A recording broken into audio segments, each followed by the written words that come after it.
Hey guys, welcome back. At the end of my last video I told you there's something outside I've been absolutely itching to get started on, and today I'm going to show you what it is. So let's go.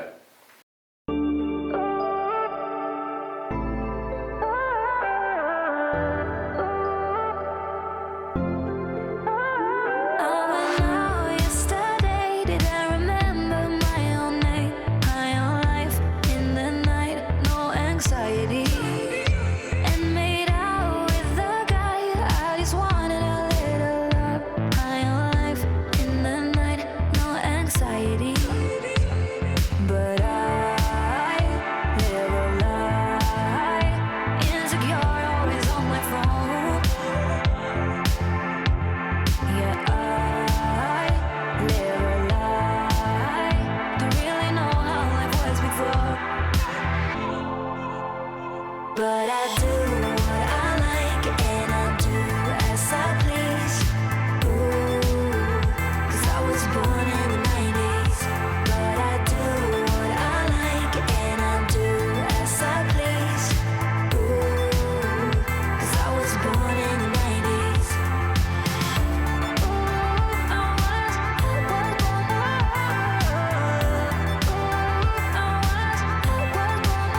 They don't believe I'm okay, but I'm impulsive, I'm not insane. High on life in the night, no anxiety. Well, I agree, life is great, but let me live it my own way. High on life in the night, no anxiety. But I live a lie, insecure, always on my phone. Yeah, I live a lie. Don't really know how life was before. But I do what I like and I do as I please. Ooh, 'cause I was born in the 90s. But I do what I like and I do as I please. Ooh, 'cause I was born in the 90s.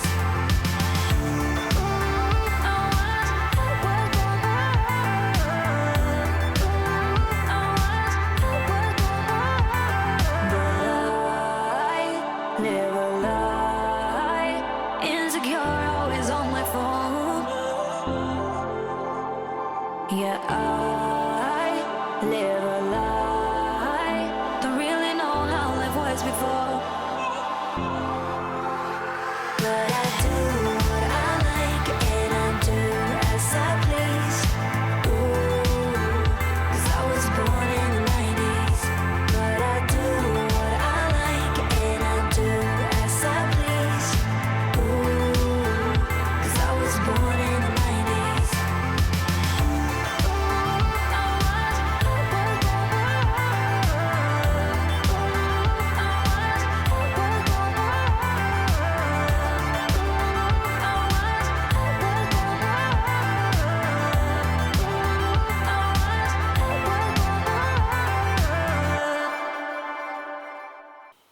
So there it is guys, it's an MR2 and as you can see it's absolutely filthy, so I'm going to give it a quick wash. It's June in England, so I better not hang about because it's probably going to rain soon. Let's go.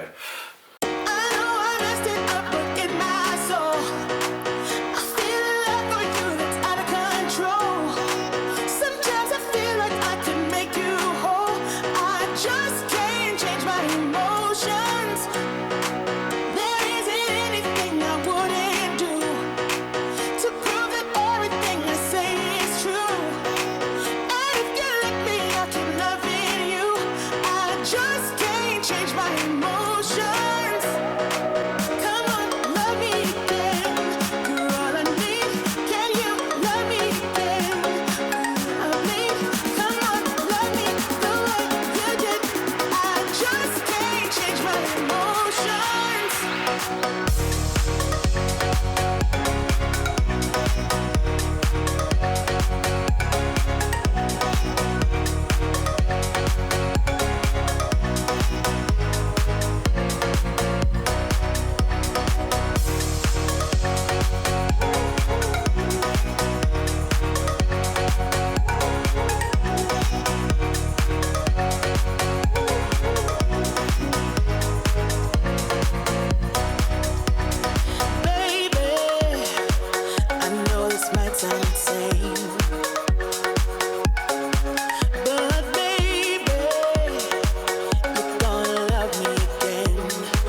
It's not always a good thing being right, but at least I'm in the dry now, so we can carry on. So here it is, my MR2 Mark II Turbo. Turbos were never sold in the UK, so it's a Japanese import. According to the paperwork, it was imported in 1997 and manufactured about 1991, so it should make it a Rev 1. The spoilers definitely Rev 1 or Rev 2, because they did switch to a single one at the back end, I believe. So quick wait just to check that will be the chassis number, so let's have a quick look. Okay, according to an MR2 forum, the Rev 1 should be chassis number 1 to 59,265. My one, that's a bit awkward to get to and see. 52,400 or something, so the chassis is definitely a Rev 1. So I'd assume the engine is as well. I did also read that Toyota actually put Toyota on the, let's open up, something else to fix, the lid don't always pop. There we go. Yeah, the Rev 1s and Rev 2s had Toyota on the rocker cover, whereas later models they didn't apparently. See, someone's painted that in the past, but that's all flaking away. Yeah, the car's over 30 years old, so as you can imagine, there's work to be done everywhere you look. I know I washed it, I didn't do the 2 bucket method or anything because the paintwork is horrendous. It's definitely had a respray at some point. Certainly behind the front bumper if you can pick that up, there's all overspray on the radiator and everything. There's like fish eye. I don't know if this will come out on the camera. See if I can get a better, yeah, on the back here. I don't know if this will come out. I definitely need to still improve my camera skills. I'll see if I can get some pictures of the paintwork and I'll throw them up. There's also like areas where it looks like that's rusting, a little bit there, you know, a bit on the door. Take care of that. So it's just little things everywhere really, but it's to be expected. The car's 30 years old. Tint is coming away on the windows.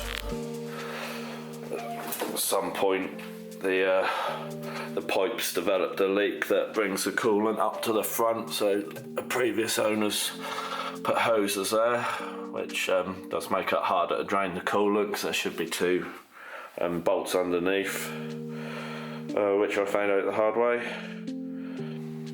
So I bought the car a couple of years ago. I bought it online, probably not always the best thing to do without looking at it first, but the bloke that sold it to me, he was very open. He pointed out quite a lot of the issues, like paintwork, the aircon has been actually cut out of the car, so most of that's missing.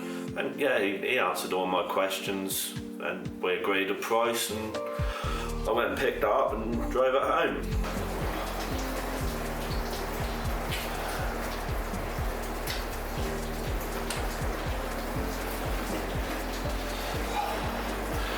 Ironic, I got a T-top and the weather's like this. So, as I was saying, a 30-year-old car, it's going to have some problems. Definitely just found one we need to look at. If we open the boot.